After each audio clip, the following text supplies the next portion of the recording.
नमस्कार। क्या आप जानते हैं कि हर एक ग्रह अपने स्वभाव के अनुसार किसी खास भाव में उत्तम फल देता है, वो वहाँ कंफर्टेबल होता है, वहाँ वो अच्छी तरह से अपना फल दे सकता है। कुंडली के कुछ ऐसे भाव होते हैं जो उस ग्रह को सूट नहीं करते हैं, वो भाव उसके लिए अनुकूल नहीं होता है और वहाँ बैठने के कारण वो अच्छा फल नहीं दे पाता है। तो क्या आप जानते हैं कि आपकी कुंडली में कोई ग्रह सही भाव में बैठा है, अनुकूल भाव में बैठा है या प्रतिकूल भाव में बैठा है जिसके कारण वो फल नहीं दे पा रहा है? आइए आज जानते हैं इस रहस्य को हर एक ग्रह के बारे में।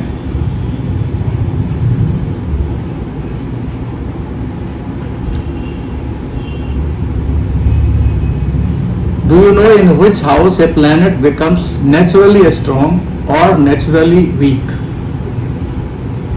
क्या आप जानते हैं कि किस भाव में ग्रह स्वाभाविक रूप से मजबूत होते हैं या स्वाभाविक रूप से कमजोर होते हैं? तो इस पे आज चर्चा करते हैं। हर ग्रह की एक प्राकृतिक प्रवृत्ति होती है जिसके कारण कुंडली के कुछ भाव अनुकूल होते हैं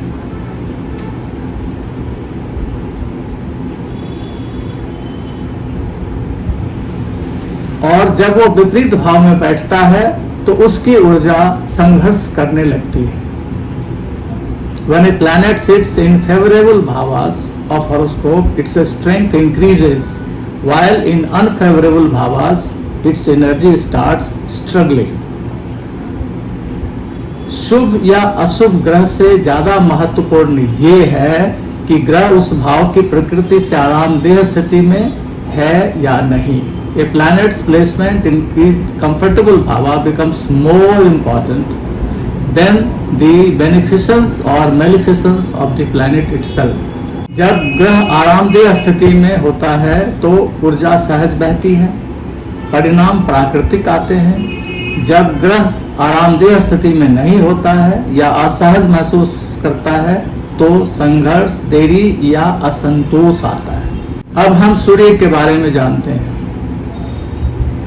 सूर्य 5वें, 9वें और 10वें भाव में प्रबल होता है। Sun is strong in the above भावास, that is 1st, 9th and 10th।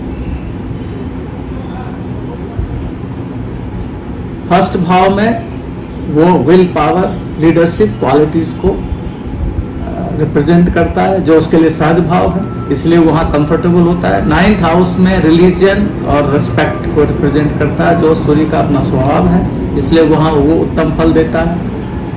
और 10वां घर अथॉरिटी, रेपुटेशन जो सूर्य को पसंद है।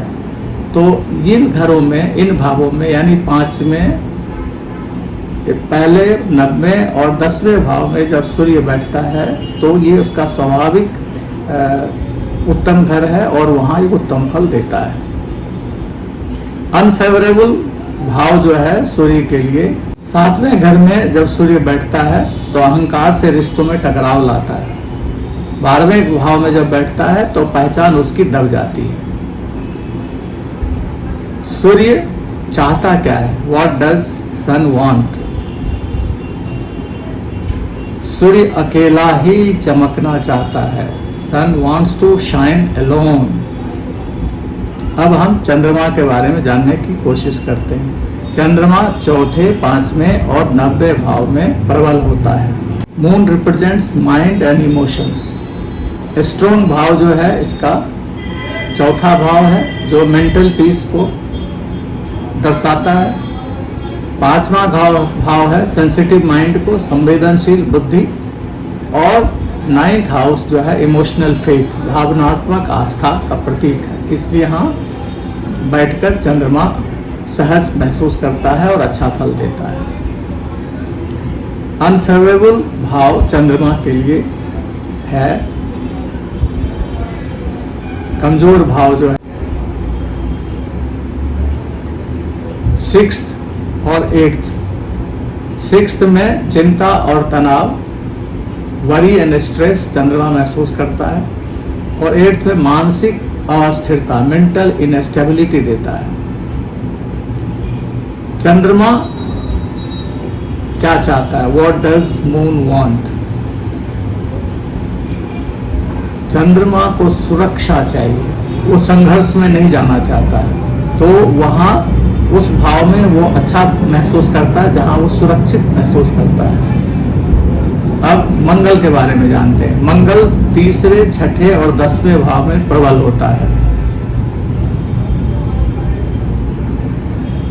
फेवरेबल भावास फॉर मार्स।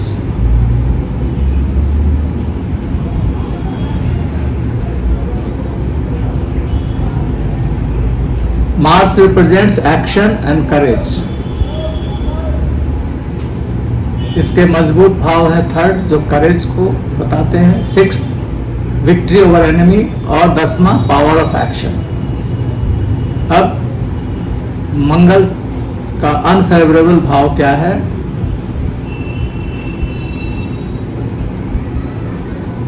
कमजोर भाव मंगल के जो है वो है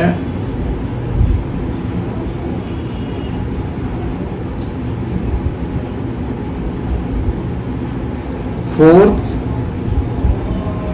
भावा और 7वां भाव। चौथे घर में मंगल बैठता है तो घरेलू तनाव देता है।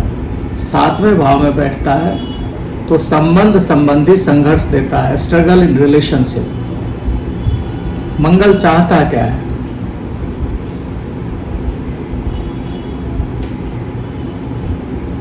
मंगल युद्ध भूमि में अच्छा होता है, शांति क्षेत्र में नहीं। Mars feels good in battlefield, not in peace Jones.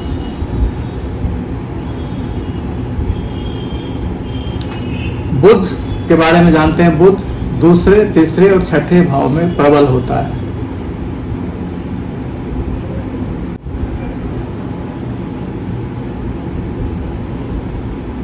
दूसरे भाव में ये वाणी और व्यापार के लिए अच्छा है। थर्ड में कम्युनिकेशन, संवाद, संचार, संप्रेषण, और सिक्स्थ में ये एनालिसिस, प्रॉब्लम सॉल्विंग का गुण रहता है, जिसमें ये मरकरी यानी बुध अच्छा काम करता है। अब बुध का अनफेवरेबल भाव क्या है? बुध का कमजोर भाव, जिसमें बुध अपने को सहज नहीं महसूस करता है, वो भाव है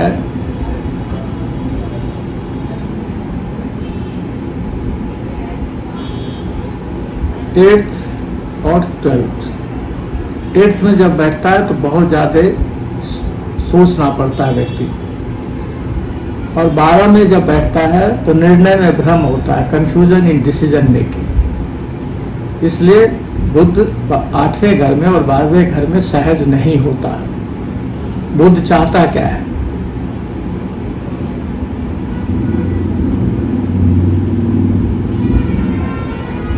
बुध को सक्रिय मानसिक वातावरण चाहिए। Mercury wants an active mental environment. वहां बुध अच्छा करता है। अब हम आगे जानते हैं बृहस्पति के बारे में, जुपिटर के बारे में। गुरु लग्न में अति शुभ होता है। लग्न में जब गुरु होता है तो कहते हैं कि कुंडली के 1.25 लाख दोषों को भी दूर कर देता है। गुरु 5वें, 9वें और 11वें भाव में प्रबल होता है।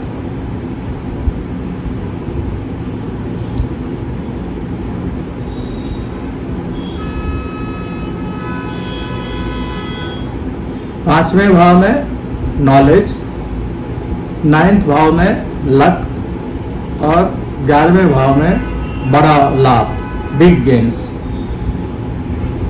और गुरु के अनफेवरेबल भावास जो हैं वो हैं 3rd house and 6th house.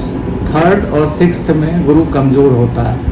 3rd में होने से व्यावहारिकता में कमी आती है, और 6th में दिशा निर्देश की क्षमता में कमी आती है। गुरु चाहता क्या है?